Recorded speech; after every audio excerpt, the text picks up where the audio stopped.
James, do you have a preference to upstairs or downstairs apartments? Is that another who are you serving question?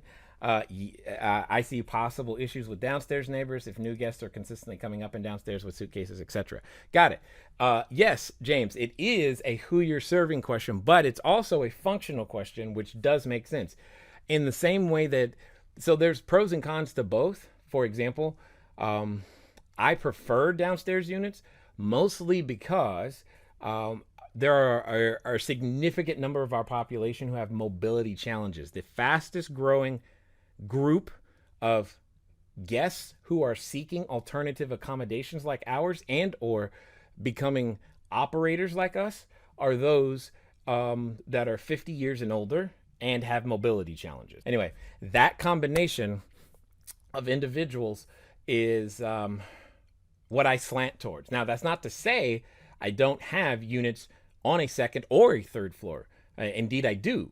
The majority of the time, however, if I'm on a second or a third floor, I have there's an elevator that there's an elevator in there. The number one thing I work to avoid is stairs internally in the unit. So yeah, so hopefully that makes sense. Hopefully that makes sense.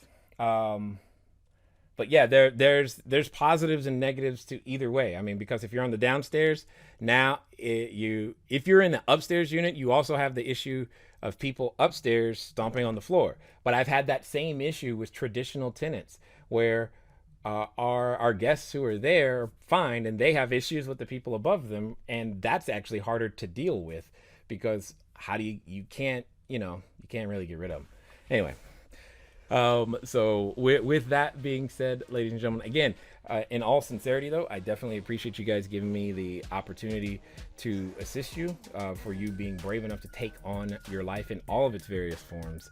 And at the end of the day, we're just entrepreneurs. We're dealing with our visions, our desires, our dreams, and most importantly, we are willing to put all of those things on the line for uncertain outcomes. And ladies and gentlemen, that to me makes you very unique and special. It's been fun talking to you guys today. I look forward to talking to you soon. Until next time.